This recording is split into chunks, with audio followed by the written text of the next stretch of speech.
Ok, alors nous avons une petite demi-heure pour discuter. Donc j'ouvre le débat. Qui veut prendre la parole pour commencer? Oui, on se présente chaque fois, on dit qui on est pour les... parce que c'est enregistré. Bonjour, Christian Dufour. Je crois pas que ça marche. Si, ça fonctionne. Ah, ça marche seul. Ah oui, ah oui, d'accord. Donc Christian Dufour, là je vais intervenir en tant qu'expert auprès des comités d'entreprise en France. Et j'aurais une première question à poser à Elliot, parce que j'ai du mal à comprendre son intervention, mais j'ai l'impression qu'il y a chez lui l'idée qu'il y aurait une espèce d'objectivité du risque. Or, en tant qu'expert pour les comités d'entreprise, ce que j'ai appris, c'est qu'il n'y en avait pas. En France, il y a ce qu'on appelle un droit d'alerte. Par exemple, quand il y a des risques de licenciement. Si on voit l'employeur, le licenciement, ce n'est pas un risque, c'est une opportunité. Hein, donc, quand on arrive comme expert du comité d'entreprise en disant « Attendez, il y a des licenciements là », l'employeur, il vous répond « Ça va permettre de sauver l'entreprise ». Donc, le risque, c'est vous, c'est pas nous. Du côté des salariés, on a le même problème.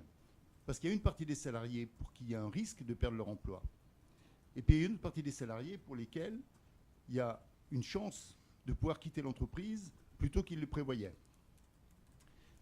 Quand on arrive comme expert dans ce genre de situation-là, ce qu'on a à faire, c'est justement essayer de comprendre qui est porteur de quelle vision, de quel risque. Et du coup, on déconstruit l'idée d'une objectivité du risque au profit de l'idée que le risque est une construction sociale extrêmement conflictuelle. La question de savoir comment on est capable de comprendre les positions des différents acteurs permet après de localiser ce que sont les risques et éventuellement les contours qui permettent d'agir sur ce que, au début, les uns déterminent comme un risque et les autres non. Mais ma question, c'est un peu là-dessus. C'est peut-être que j'ai mal compris l'intervention, mais je ne suis pas sûr que le risque soit une vraie question. La question pour moi, ça serait plutôt celle de la construction des acteurs dans leur bataille autour de la définition de ce que les uns appellent un risque et les autres nient comme étant un risque. Je peux répondre directement? Oui, s'il vous plaît. Je suis complètement d'accord avec vous, donc j'ai sans doute pas dû ne pas être assez clair à certains moments. Tout à fait, j'adopte une définition, un cadre assez large en matière de gestion des risques et de risques, parce que comme vous, je suis sûr qu'il est très délicat de déterminer ce qui est et pour qui une situation constitue ou non un risque. Et c'est justement ça que je mets en avant en disant que la question de la gestion des risques n'a rien d'évident et demande une implication des acteurs pour obtenir la vision et l'opinion de chacun sur comment appréhender une situation. La question de l'alerte, voilà, on a une personne qui observe une situation, par exemple un travailleur qui observe une situation qu'il estime pouvoir constituer un risque pris dans une définition très très large qui pourrait causer un préjudice à quelqu'un. La question est de faire remonter cette information et ensuite de la traiter.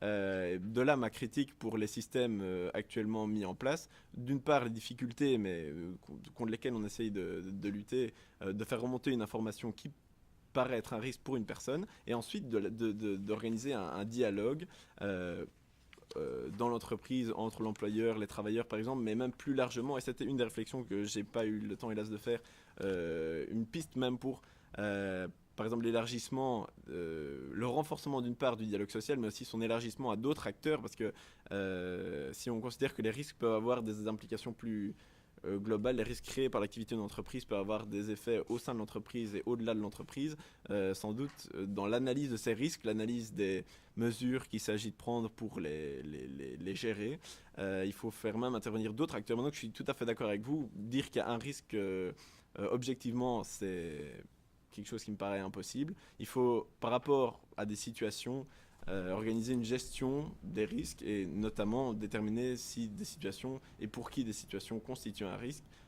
induisent quelle sorte de préjudice. Mais je suis tout à fait d'accord avec la remarque que vous avez faite, donc j'ai dû être pas tout à fait clair à un certain moment. Merci beaucoup. Martine, puis Lise. Oui, Martine Lefriand, je suis juriste du travail. Alors, moi, je m'étais intéressée seulement à la législation française, assez abondante et ancienne, hein, puisque, comme vous l'avez bien souligné, il y a une multitude de textes qui ne sont pas toujours accordés. Ça a à voir aussi avec cette question des risques. Alors, peut-être ça m'a échappé, mais je ne vous ai pas entendu prononcer le mot secret des affaires. Parce qu'évidemment, il y a aussi toute cette législation qui vient heurter la législation sur les lanceurs d'alerte. Et ça va être, à mon avis, un des gros problèmes dans l'avenir. Et évidemment, là, c'est le risque côté des entreprises. On vous donne la parole tout de suite, puis après on a le temps. Ok, donc simplement pour ajouter quelque chose auquel je suis en train de penser en même temps, le but n'était pas de définir en plus ce qu'était le risque, mais aussi de voir comment et de critiquer la manière dont les législations, donc déterminer comment le droit a appréhendé ce qu'est un risque et quand il a permis de le dénoncer. Donc c'était vraiment voir de quelle manière le droit a appréhendé cette question du risque et ensuite d'en faire une critique. Donc je ne prétends pas du tout savoir ce qu'est un risque et comment il faut dans l'absolu le gérer, mais j'essaie de voir comment le droit tente de le faire et de formuler certaines critiques par rapport à ça, pour être tout à fait précis avec ce que je voulais dire. Concernant votre question, en effet, la question du secret des affaires, je suis un peu... je ne sais pas très bien à quoi penser de cette directive, parce qu'à la fois, elle constitue un risque, on retourne le prisme, et c'est peut-être la question la plus risquée, on établit le secret d'affaires comme un principe, et la liberté d'expression des travailleurs, par exemple, comme l'exception. Donc par rapport à ça, il y a un problème. Mais de nouveau, si on se penche sur le texte de la directive, les exceptions sont définies de manière tellement large que quelqu'un qui exerce sa liberté d'expression devrait normalement tomber dans l'exception. Donc à ce stade-ci, juste en se basant sur le texte de la directive, sans aucune jurisprudence, sans aucune... sans l'adoption des textes nationaux par rapport à cette directive, c'est assez difficile pour moi de déterminer concrètement quels pourraient être les risques liés à ce texte. Il est problématique sur le plan des principes, donc de switcher ce qu'est le principe et ce qu'est l'exception. Donc ça, je suis d'accord avec vous, il y a un risque par rapport à ça, mais c'est assez difficile à ce stade-ci et juste sur base du texte de la directive de déterminer quel sera ce risque. Tu voulais ajouter quelque chose, Martine ? Oui, je pense que ça va quand même limiter les alertes, indéniablement, et je pense que c'est le but du texte aussi. Il n'y a pas de secret, pour le coup, dans les intentions du législateur européen. Lise ? Merci. Alors, Lise Langlois, je suis professeure au département des relations industrielles à l'Université Laval. Donc, ma question... Elliot, je pense que tu ne m'échapperas pas.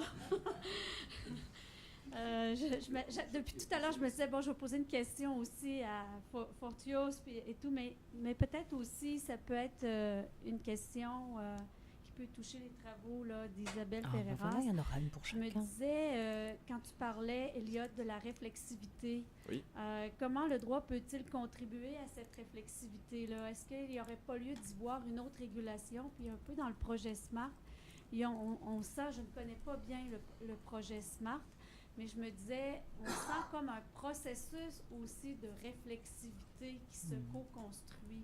Alors, est-ce que c'est parce que les normes deviennent insuffisantes? Est-ce qu'il y a l'insuffisance du droit, justement? Est-ce que tu sembles attacher la réflexivité au droit? Et il y a peut-être une autre forme de re-régulation, pour rester dans le terme du colloque, qui prend place. Si tu penses à une autre forme, j'aimerais ça t'entendre parler là-dessus, ou si tu limite ça qu'au droit. Ça, c'était ma première question. Et parce qu'il y a beaucoup d'apprentissage collectif qui est sous-jacent à ce qui était mentionné, du moins dans les lanceurs d'alerte, et même dans le cas SMART. Et l'observation que j'avais, je me disais, étant donné que l'approche est basée sur le risque, n'y aurait-il pas lieu de regarder les stratégies d'atténuation des acteurs et leur possibilité d'agir? Parce que peut-être que les acteurs mettent en place des stratégies d'atténuation qui semblent tomber peut-être dans l'invisibilité mais que peut-être ça pourrait être intéressant aussi de regarder. En tout cas, je ne le sentais pas dans le discours, peut-être que ça m'a échappé. Merci beaucoup, Lise. Qui veut commencer à répondre? Elliot? D'accord. Donc, je suis d'accord avec vous. Il y a pour moi une nécessité d'un autre type de régulation qui laisse une plus grande liberté aux acteurs. Mais alors, c'est toujours laisser de plus grands espaces, et je peux faire le lien ici avec le thème justement du colloque, laisser de l'espace pour des initiatives des acteurs, notamment les travailleurs, dans la gestion de ces risques. Mais il y a peut-être même déjà, dans le fait de commencer à lancer des alertes dans l'absence de législation, une certaine initiative, une première expérimentation pour contribuer à cette gestion des risques qui dysfonctionnait. Il y a des législations un peu d'un autre type, c'est justement celle que je mets en exergue ici sur la prévention des risques pour la santé et la sécurité des travailleurs. Là, on a pour moi un autre type de réglementation qui fait participer les différents acteurs qui sont impactés et qui contribuent au risque. On laisse peut-être plus de liberté pour établir les procédures qui permettent justement à la fois de détecter, donc de permettre des signalements pour détecter des situations qui pourraient constituer un risque. Il y a un certain dialogue autour par rapport à ces situations qui font intervenir différents acteurs. Donc pour moi, on a déjà ici quelque chose de différent, complètement différent même que la perspective qui est prise dans les autres domaines, qui se limite souvent à si un travailleur a l'impression qu'il y a un dysfonctionnement en matière financière, par exemple, eh bien, il va le dénoncer à une autorité ou à son employeur. Et à partir de ce moment-là, cet employeur ou cette autorité va se débrouiller avec son expertise pour déterminer s'il s'agit ou non d'un risque et comment il convient de le gérer, de le traiter. Donc je pense qu'il faut une autre législation que la législation... Notamment du droit, mais laissant une certaine... Mais alors ça, c'est vraiment quelque chose qu'il faut imaginer et pour lequel j'ai pas encore de réponse à proposer comme ça, mais en laissant, oui, une certaine... et en mettant même en capacité aux acteurs, et c'est là que je mobilisais la question de la réflexivité, de s'interroger eux-mêmes sur leur rôle, sur leur fonction, la manière dont ils agissent dans la gestion des risques et la manière, les processus qui doivent être établis. Donc même... C'est pour ça que je remettais en cause le fait d'adopter des normes procédurales. Il faut permettre aux acteurs eux-mêmes de déterminer en fonction des cas concrets dans lesquels ils se trouvent les procédures qu'il convient de suivre et la manière dont elles doivent être modifiées, le cas échéant, si c'est nécessaire, pour gérer ces risques. Mais donc je pense que c'est une question complexe, mais simplement la manière dont elle est traitée pour l'instant n'est pas, pour une série de raisons, la meilleure qui soit. Merci beaucoup. Fotios? Yes, what I would like to add in this conversation about regulation and re-regulation is that we can go back to the traditional discussion about collective autonomy and law intervention in the workplace. And what is obvious is that labor movement is not so strong nowadays after decades of decline. To address these questions and to be in a position to question the employer's authority or the state's authority in the workplace, even in questions of danger and risk, which are very pressuring, and this is very clear in the workplace. And so we can see here a need maybe of a revitalization of union movement, even in these categories of questions, and that's what I would like to remark here. Yeah. Merci beaucoup. Isabelle? Oui, merci beaucoup pour vos présentations d'abord et puis toutes les questions. Donc, trois points que j'aimerais faire rapidement. Il me semble qu'en vous entendant parler sur le droit à l'information, ce droit d'alerte, on voit bien combien on est ici sur un enjeu très convergent qui est au fond celui du gouvernement de ces entités-là. Il me semble que apparaît assez clairement le fait que l'émiettement en fait législatif, droit des affaires, droit d'alerte, droit d'information des travailleurs, etc., en fait, contribue à une forme à obscurcir la pensée sur l'objet, en fait. Et l'objet, c'est l'entreprise en tant qu'une entité de gouvernement, en tant qu'entité politique. Et si on ne le reconstitue pas comme ça, en fait, je crains qu'on se laisse porter par finalement les vents de toutes ces tentacules possibles, et puis on va mettre un peu plus je sais pas, de parties prenantes sur les questions environnementales, et puis un peu plus de ci ou plus de ça sur d'autres questions, alors qu'au fond, justement, c'est l'enjeu critique, je pense, de vos contributions, c'est d'illustrer combien on a ici des facettes qui montrent combien, sur toutes ces questions, ce sont des enjeux de gouvernement, de décision, qui impactent certains plus que d'autres, et visiblement, certains n'ont pas droit à la parole, n'ont pas de droit politique, tout simplement, à peser sur ces décisions-là. Et je trouve que le droit d'alerte particulièrement, en fait, montre combien le déclin de la représentation des travailleurs est possiblement en train de se résoudre par plus... Enfin, se résoudre, hein, on s'entend, par plus d'individualisation. Et maintenant, on a ce lanceur d'alerte qui sont des individus ô combien courageux, hein, personnellement. Mais le but, l'enjeu de l'organisation des salariés, du mouvement ouvrier, c'était justement de construire un acteur social qui était capable de prendre en charge des enjeux qui pouvaient peser beaucoup trop fort au niveau individuel et subjectif. Parce que Dieu sait combien, de toute façon, malgré toutes les compensations possibles, ça doit être une expérience existentielle terrifiante, ce que ces gens singulièrement vivent. Et donc, ça ne peut pas correspondre à un projet de société, je trouve, que de valoriser ça. Donc, il faut là repenser quelle est la fonction, effectivement, qui se joue dans le lancement d'alerte. Et effectivement, c'est une fonction de contre-pouvoir, c'est une fonction d'interroger les décisions politiques qui sont prises par ces entreprises, qu'elles essayent de cacher, etc. Et donc, là, ça serait vraiment très intéressant de voir comment vous pourriez... en parallèle de vos investigations, voir comment nourrir, puisque je ne peux qu'applaudir que vous vouliez aller au-delà du délégué LATA et que vous lanciez effectivement dans de la projection sur quel type de droit serait plus souhaitable en fonction de principes normatifs plus exigeants que le pouvoir politique de ceux qui ont du capital. Et là, il faut, à mon avis, réintégrer ça dans une histoire vraiment de la construction des droits collectifs des travailleurs. Et de ce point de vue-là, juste une annexe, c'est que même dans le cas de la coopérative de travailleurs, ces questions se posent aussi, parce que toute forme de gouvernement peut avoir une tendance à devenir autoritaire et despotique.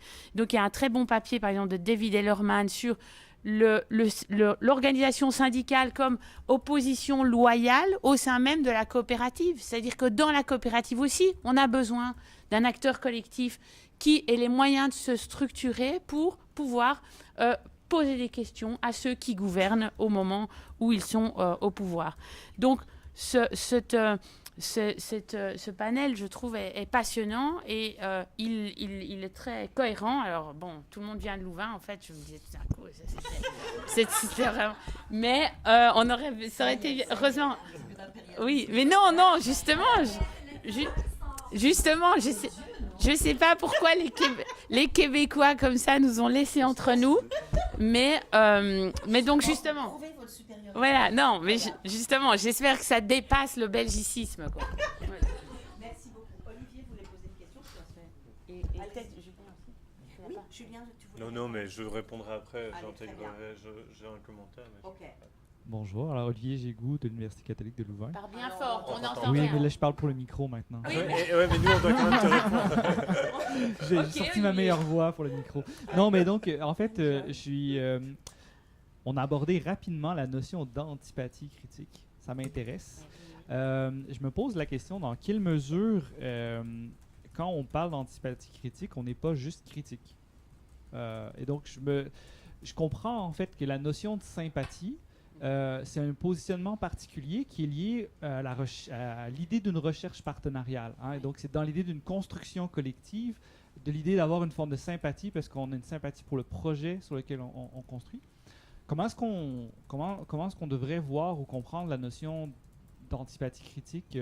Bon, personnellement, j'étudie aussi des boîtes capitalistes avec lesquelles j'ai pas nécessairement de grandes sympathies. Donc, je me pose la question, dans quelle mesure est-ce que je me retrouve dans une position antipathique ou simplement juste dans une approche simplement critique ou voilà, je voulais juste vous entendre un peu là-dessus. Du coup, on prend la question. C'est très bien parce que ça introduit plus ou moins ma question aussi. Parce que j'ai pensé, moi je suis aussi louvaniste, plutôt sociologue des politiques sociales. Et j'ai, dans les dernières 5-6 enquêtes que j'ai eues, c'était plutôt des enquêtes financées par des pouvoirs publics sur des thématiques de pauvreté ou l'organisation du travail social, quoi. Et c'est souvent quelque part, je suis plutôt dans une sympathie critique avec des objectifs cela, mais je suis très souvent avec une méfiance assez forte sur les enjeux de la recherche, quoi. Puisque souvent on trouve des choses dans la recherche qui pourraient de nous faire un lanceur d'alerte. À Bruxelles, vous avez vu, bon, je ne vais pas rentrer dans le détail, quoi, mais c'est devenu quand même un grand conflit politique qui est suivi là après. Et le chercheur était plutôt en arrière. Et que c'est finalement, ça fait plusieurs années que je me pose cette question là sur quel type d'engagement, quoi, parce qu'on ne peut pas rentrer de l'extérieur de manière juste critique, parce qu'il faut une certaine empathie pour rentrer dedans, pour avoir les financements de la recherche, et aussi pour travailler avec les acteurs, quoi, et surtout avec des acteurs dont certains, il y a une sympathie très très forte, avec un autre, il y a une abjection très forte aussi sur certaines manières de faire la politique qui sont complètement apolitiques. Voilà, c'est juste des personnes qui s'empochent leur propre poche, quoi, pour le faire un peu bref, quoi, mais avec des finalités qui sont intéressantes. C'est ça un peu le problème. Et finalement, j'avais ça. Pour gérer cela, j'étais déjà un peu perdu, mais finalement, c'est quand même la démarche là de comment porter la critique, de constituer des collectifs, quoi. Et au départ, je me disais un peu, ces comités d'accompagnement, c'est lourd ici, c'est là. Mais plus maintenant, je me dis non, faisons en plus, invitons plus de personnes pour que cette critique et ces conflits politiques qui se jouent autour de la recherche soient déjà discutés longtemps avant qu'on lance le rapport de recherche.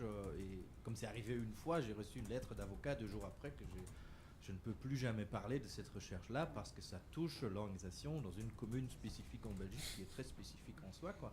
Voilà, mais on voit où ça va, ces enjeux. Moi, je ne cite pas les noms parce que je ne suis pas lanceur d'alerte en ce moment-ci, quoi. Mais on voit que les enjeux, même dans la recherche, vont très loin, quoi. Et ça a des effets. Je dis d'un côté, je suis très protégé par mon université, mon statut et autres, à court terme. Mais à long terme, si je continue à brûler mes ailes et plus personne ne me finance, j'ai des problèmes dans mes évaluations, quoi. C'est pour ça que finalement, ce débat-là, sur les lanceurs d'alerte, il est dans la recherche à l'université aussi. Bon, là, j'ai parlé longtemps pour une question. Merci beaucoup. Je peux ajouter une petite chose là-dessus. Nous, en France, on a des chercheurs maintenant qui sont systématiquement convoqués devant les tribunaux, qui ont fait des procès. Donc, la petite question que je voulais rajouter pour vous, c'est quand vous Could parlez... you please speak into the mic? Oui. Sorry. Pardon, je disais qu'en France, il y a aussi maintenant de plus en plus souvent des chercheurs qui se font convoquer devant les tribunaux et à qui on fait des procès lorsqu'ils racontent les choses qu'ils ont vues dans les entreprises. Sur la critique et la sympathie critique, est-ce que le fait que l'administrateur de la coopérative fasse partie du comité, c'est pas gênant quand même? Et sur la composition de votre comité, il n'y a pas les syndicats, par exemple, dont on se souvient, on les a vus quand vous avez organisé les 24 heures du travail, les syndicats sont contre, globalement. Une partie des syndicats sont contre Smart et le processus général que lance Smart. Donc, du coup, est-ce que la composition de votre comité n'est pas un petit peu gênante quand même? Et est-ce que votre sympathie n'a pas été trop loin? On y va directement. Julien, tu veux commencer? N'importe, je veux bien, mais n'hésite pas à m'interrompre si je le fais. Oui, bon, vas-y, si tu es prêt, moi il faut que je réfléchisse un peu.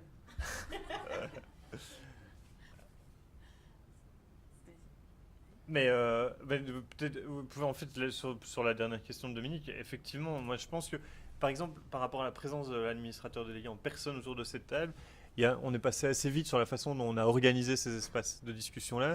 Mais au départ, c'était assez normé, assez régulé. C'était assez pénible au départ que le fait qu'on avait il y avait un animateur externe qui travaillait à ce que la parole tourne de façon idéalement assez égalitaire. Bon, on n'est jamais arrivé à l'objectif de l'égalité de temps de parole et c'est peut-être pas l'objectif en soi, mais en tout cas, nous, on avait un souci pour que la position d'administrateur délégué ne l'autorise pas à cadrer le problème comme il veut au départ de chaque. C'était nous qui imposions le sujet de chacune des notes et c'est nous qui posions le problème de la journée à partir du sous-problème, enfin, comme étant un sous-problème de ce qu'on avait négocié conventionnellement dès le départ, pas seulement avec lui, mais aussi avec des acteurs critiques à l'intérieur de l'institution même. Donc là, je serais un peu moins gêné aux entournures par rapport à ce que tu disais. Mais qui vous payait? Smart et nous. Ils finançaient. Nos institutions financent nos salaires et eux participaient, rémunéraient en partie une part du temps qu'on a passé à ça. Pour embaucher des chercheurs. Et donc, par contre, sur la question des syndicats, ce qui est important de dire aussi, et là je ne le dévoile pas, y compris pour l'administrateur délégué, c'est que le comité de pilotage n'était pas le seul lieu de discussion. Il y avait des délégués syndicaux en interne, pas seulement des permanents à l'externe, même si aujourd'hui, moi j'ai beaucoup de discussions avec un des 2 syndicats principaux en Belgique autour du cas de Smart. Et tout ça, c'est su et ça fait partie de notre travail et de la façon dont on élargit le public autour de cette question-là. Et pas seulement en défendant Smart de A à Z, mais pas non plus en étant sur la posture sur laquelle sont la plupart d'entre eux. C'est-à-dire que Smart fait n'importe quoi depuis qu'ils font autre chose que s'occuper des artistes. Donc il y avait un vrai besoin pour les artistes de les faire rentrer dans les dispositifs du compromis fordiste, pour le dire un peu vite. Mais à partir du moment où Smart se met à critiquer un peu les enjeux politique sous-jacent au compromis fordiste, là ça va plus trop parce qu'ils critiquent aussi une partie de ce que font aujourd'hui les organisations syndicales. Donc ça c'est, je te laisse répondre, moi je suivrai si tu veux. Oui, ok. Mais donc effectivement, faire de la recherche avec des acteurs, c'est toujours plus difficile que de rester dans son bureau. Et donc on comprend pourquoi il y en a qui restent dans leur bureau. 2, c'est pour ça qu'effectivement, on essaie de raisonner notre position et sous-jacent à ça, on aimerait bien, par exemple, que nos collègues de HEC Montréal, parce qu'ici on est à HEC, pour dire des business schools, raisonnent aussi leur position quand ils enquêtent dans les entreprises et qu'ils justement nous disent, vous êtes en sympathie critique, vous êtes en antipathie critique, c'est où que vous vous positionnez. Si déjà on avait une clarification dans le sens d'une tentative d'explicitation des bases normatives et des finalités recherchées par chaque chercheur, je pense qu'on contribuerait à la qualité de la production scientifique. Ensuite, effectivement, par rapport à Smart, là, il y a 2 choses. Il y a d'une part le fait que traditionnellement, au terme de la tradition, à l'heure où nous nous trouvons aujourd'hui, les mouvements syndicaux en Belgique, en tout cas, mais ce n'est pas une exception, se sont positionnés en refusant de s'impliquer sur les finalités de l'entreprise. Donc l'entreprise, c'est pas justement, c'est l'affaire du capitaliste et il faudrait pas trop se mêler parce que sinon on va dans les problèmes de compromission avec les projets du capital. Bon, là je pense qu'il y a un vrai problème de compréhension de ce que c'est qu'une entreprise. Mais par rapport à Smart, la constitution de ce comité de pilotage qui concernait justement le projet de Smart et ses moyens, évidemment que les organisations syndicales n'étaient pas notre premier interlocuteur. Maintenant, Smart, justement, comme c'est une entreprise qui a plus de 50 travailleurs en Belgique, a un conseil d'entreprise. Donc, on est en contact avec certains des délégués qu'effectivement n'ont pas été... Enfin, l'un est venu à la première réunion, donc on a eu dès le départ nous, on voulait instaurer des bonnes relations avec tout le monde, évidemment. Ce n'était pas notre idée de... Bon. Mais donc, ça s'est mis comme ça. On n'a pas fait un challenge de dire il faut absolument, structurellement, que dans ce comité de pilotage de la recherche, il y ait des membres du conseil d'entreprise. Mais ce qui est intéressant, c'est que la recherche a permis d'amener un dialogue qui fait qu'aujourd'hui, des membres du conseil d'entreprise, en France on dit comité d'entreprise, des membres de ce conseil d'entreprise se demandent s'ils ne devraient pas prendre une part plus importante dans la définition du projet même de Smart. Et c'est bien donc ça sont les effets de l'enquête et le travail de constituer ce public pour ce problème, on voit que les choses sont en train de bouger. Donc évidemment, là, on a un temps, on a un moment, on ne peut pas rapporter ça. Mais on voit bien qu'il y a un impact de faire cette enquête et puis ça sème des germes dans la tête des gens et qu'effectivement, les délégués se disent « mais ça n'a pas de sens notre position si on ne se donne pas les moyens en fait de travailler aussi le projet, etc. » Et effectivement, sur disons, l'élite syndicale, je dirais, qui prend position, effectivement, ça pose difficulté. Le projet de Smart a été vu longtemps comme une manière d'accompagner, même d'encourager la flexibilité du travail. Nous, on a voulu prendre de sérieux le fait que ce n'était pas ça l'enjeu. L'enjeu, c'est de soutenir l'autonomie des travailleurs, mais en les sécurisant. Et donc, c'est pour ça qu'on est critique sur les moyens. Mais on n'est pas, comme on le disait, on ne veut pas être l'intellectuel organique de qui que ce soit, mais ni de Smart, ni des organisations syndicales au moment où elles sont aujourd'hui dans leur bataille, etc. Bon, je parle longtemps, mais je peux répondre à l'autre point, oui. Donc, c'était sur effectivement la sympathie critique versus l'antipathie. Alors, bon, c'est tout à fait... Ce sont des termes idiosyncratiques, peut-être plus idiots que... mais bon, nous, ça nous a permis d'essayer justement de raisonner cette position. Mais je pense que l'enjeu, c'est justement de se forcer à se positionner sur les fins, c'est-à-dire déjà de les expliciter. Quelles sont les fins de l'organisation? Quelles sont les fins soutenues par le chercheur de reconnaître qu'il y a cet intérêt constitutif de la connaissance qui nous anime, nous aussi, et qu'on ne peut pas se cacher derrière l'objectivité de la science. Et puis ensuite, d'avoir une discussion sur les moyens. Et si on peut faire ça, peu importe les termes qu'on va mettre dessus, mais je pense que quand on travaille sur une entreprise capitaliste, c'est tout aussi important de se positionner et de voir que peut-être on est très antipathique sur les finalités, mais peut-être plus sympathique sur certains moyens qui sont mis en œuvre, où on voit que justement les travailleurs visiblement se sentent un peu moins mal, enfin bon, et que ça doit pouvoir aussi s'entendre, mais qu'on reste tout à fait dans l'opposition sur les fins visées. Je crois que ça apporterait beaucoup de...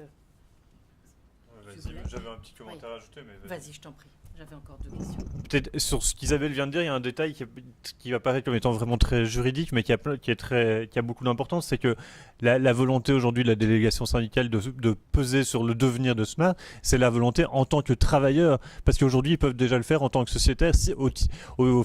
S'ils achètent une part, ils peuvent siéger au même titre que les autres partie prenante de l'entreprise. Alors à ce moment-là, ils peuvent siéger au sein de l'Assemblée Générale, avoir une voix qui vaut la même chose. Mais bon, donc voilà, il y a un vrai enjeu ici sur le fait que ils se mobilisent aujourd'hui en tant que travailleurs pour réfléchir à cette question-là. Et ce qui fait écho en fait aussi à la question que soulevait, à mon avis, Olivier et celle de Martin, c'est le fait que l'enjeu de notre travail, au final, dans ce cadre-ci, mais dans le vôtre aussi, c'est travailler aujourd'hui à la constitution d'un public, et c'est aussi ce que font les organisations syndicales aussi aujourd'hui quand les travailleurs sont plus rassemblés au sein d'une usine fermée entre 4 murs, elles ont un énorme travail de reconstitution du public. Et nous, ce qu'on fait ici, c'est un peu... ça contribue à cette dynamique-là, à reconstituer le public de l'entreprise, le démos de l'entreprise, et d'une certaine manière, je pense que ce que vous faites, c'est aussi reconstituer des communautés d'acteurs autour d'un problème sur lequel ils essaient de travailler dans une optique démocratique. Et donc sur ça, le fait d'avoir des partenaires autour d'un comité d'accompagnement plus ou moins douloureux ou difficile à certains moments, ou des interlocuteurs autour de l'enquête. Quand je travaillais sur et chez Caterpillar, les critiques que je formulais à l'égard des dispositifs de participation qui étaient mis en place là-bas, elles ressemblent sans doute un peu à, même si les tiennes sont plus travaillées que ce que moi je faisais à l'époque, mais le fait de faire écho de ces réflexions-là avec les organisations syndicales, ça a fait bouger des choses. Bon, après l'usine a fermé, mais... Merci. Ça, n'en parlons pas. On a encore 5 minutes. Je voulais poser une question à Photios parce que votre présentation a été très, très générale, presque abstraite. Mais est-ce qu'il y a des pays dans lesquels ça permet un meilleur travail que dans d'autres? Ces législations que vous avez présentées avec les trois types, est-ce qu'il y a des endroits où c'est mieux qu'ailleurs et pourquoi? Et puis une question à nouveau à vous sur l'expérimentation. Parce que... est-ce que c'est vraiment une expérimentation? Une expérimentation, on se dit qu'on a une hypothèse et on va mettre en place quelque chose pour valider ou non l'hypothèse. Et il peut y avoir aussi des alternatives. Donc on pourrait dire, je teste si c'est ça le mieux. Mais là, vous êtes arrivé en cours de processus. En quoi est-ce une expérimentation?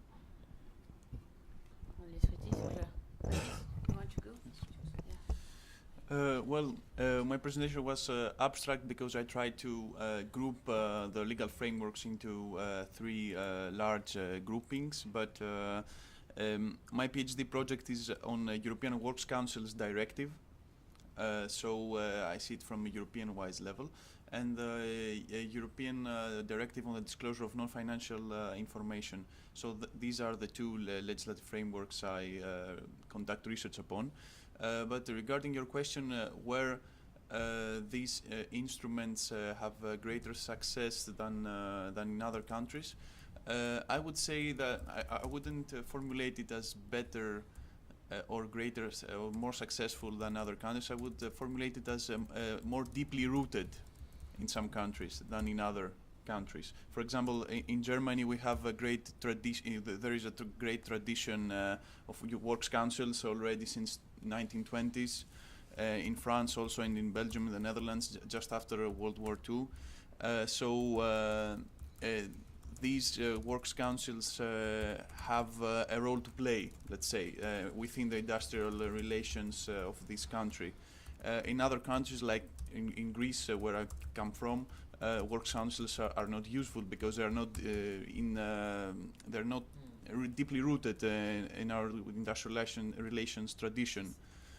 So I would make this distinction from the beginning. So where in the countries where these type of legislative frameworks are more deeply rooted, they're more successful as a result of it. Yeah. Merci beaucoup. Thank you very much. Oui. Donc, expérimentation, donc 2.1, parce que c'est vrai que c'est important par rapport à l'ensemble de notre projet CRIMT, je pense, c'est que dans le capitalisme triomphant, il y a une forte légitimité à ceux qui expérimentent, parce que c'est ceux qui innovent et c'est ceux qui vont amener du changement positif. Et donc, c'est comme ça d'ailleurs que Uber c'est amené sur le devant de la scène par rapport aux archaïsmes du taxi traditionnel. Et donc, effectivement, c'est plutôt expérimenté pour le pire, là. Mais donc, il n'y a pas que ça qui se passe. Et justement, donc c'est une manière d'abord de convoquer ce registre, c'est de dire il y a d'autres formes d'expérimentation aussi pour le meilleur. Et effectivement, il y a une hypothèse ici. Quelle hypothèse? Que les organisations économiques sont des entités politiques sous contrainte de démocratisation. Et en fait, on est en train de tester cette hypothèse. Quand on voit comment, effectivement, ces acteurs structurent leur action, se donnent les moyens de, par exemple, donner à plus de paroles, plus de voix, plus de pouvoir à certains acteurs. Ici, donc, on a tout un débat sur la place des permanents travailleurs de Smart, etc. Plutôt que de compter sur du lancement d'alerte individuelle, eh bien, voilà, on a une hypothèse générale quand même pour approcher ce problème. Si on a encore une petite minute, je pourrais rajouter quelque chose par rapport à ce qu'on a dit un peu avant de partir sur la discussion plus sur Smart. Tu disais qu'il y avait un problème avec cette manière de lancer une alerte qui est finalement quelque chose de fort individuel et qui devait être réintégré dans quelque chose de plus collectif. Et c'est là justement où je suis tout à fait d'accord avec toi et où j'espère que l'approche que je propose peut jouer, c'est que c'est un peu la critique que je fais aux législations telles qu'elles sont aujourd'hui établies, c'est qu'on permet finalement à une personne, un travailleur ou autre, quand il finit par constater un dysfonctionnement tellement grave qu'il peut à moitié plus le cacher, de le protéger quand il va le dénoncer, et on va sanctionner l'entreprise, et lui, il protégeait, éventuellement même le rémunérer si on est aux États-Unis. Mais à ce moment-là, on sort de la question de la prise de décision dans l'entreprise et de la lutte de pouvoir dans l'entreprise. Mais la manière dont je le présente, je me situe même à une étape avant celle que Fotis traite dans son travail, c'est que par exemple, quand cette nouvelle directive 2014-95 demande à l'entreprise, à l'employeur de transmettre une série d'informations au public, mais donc aussi aux représentants des travailleurs, sur son impact environnemental, social, etc. Il y a une certaine naïveté à considérer que l'employeur va pouvoir lui-même déterminer quels sont tous ces impacts. Et donc en fait, pour nourrir ce dialogue qui aujourd'hui existe sur certains aspects de l'entreprise financier et social, des aspects financiers et sociaux au sein du dialogue social. Pour discuter, il faut une base d'information pour discuter et pour déterminer quelle prise de décision quelles décisions vont être adoptées. Mais justement, si on intègre la remontée d'informations et qu'on considère que le lanceur d'alerte peut être quelqu'un qui va faire remonter l'information qu'il peut constater parce qu'il a un point de vue particulier, parce qu'il est concrètement, eh bien on peut nourrir un dialogue qui permet de créer une véritable information partagée et tenant compte des points de vue des différents acteurs. Et là, on n'a plus un acteur qui simplement vient révéler un grand dysfonctionnement, mais quelqu'un qui vient faire part de quelque chose qu'il a vu, qui discute avec les autres acteurs. Alors c'est là aussi où il y a un enjeu pour le dialogue social qui pour moi doit s'ouvrir. Une question, un employeur et des travailleurs peuvent se dire on va balancer une substance dans la rivière, c'est pas trop polluant, ou voir c'est pas polluant, et ça finit par causer une série de problèmes à des exploitants de terre plus bas. On peut ne pas du tout en être conscient, et donc pour avoir cette production d'informations sur des systèmes complexes comme le fonctionnement d'une entreprise et les risques qu'induit cette activité, il y a lieu d'intégrer, de faire remonter des informations que constatent les acteurs, d'organiser un dialogue, et là on n'est plus du tout dans quelque chose d'individuel qui ne révèle que des dysfonctionnements, mais on est dans la création et on rend possible cette information qui doit être donnée aux acteurs pour qu'ils débattent entre eux et permettre de prendre des décisions dans l'entreprise. Et donc là on est dans quelque chose de beaucoup plus collectif et complètement dans la prise de décision, dans la gouvernance des entreprises, et ça permet aussi de sortir complètement des critiques qui sont classiquement faites dans tout ce qui concerne le droit des lanceurs d'alerte et la protection des lanceurs d'alerte, où il est question de la protection des travailleurs, le champ d'application, quels dysfonctionnements peuvent être mis. Si on intervient tellement en amont, on a une discussion et qu'on permet d'éviter que ces risques se réalisent, on n'a plus besoin de protéger le lanceur d'alerte comme c'est le cas maintenant, parce que l'entreprise est contente d'avoir eu l'information et d'avoir pu éviter un risque et un dommage, donc ne pas être sanctionné. Donc on évite une série de questions ne se posent plus quand on a cette perspective-là pour intégrer l'alerte dans quelque chose de plus systématique. Ok, merci à tous et toutes. On a merveilleusement respecté notre temps et on a beaucoup progressé, je trouve. Merci. Merci.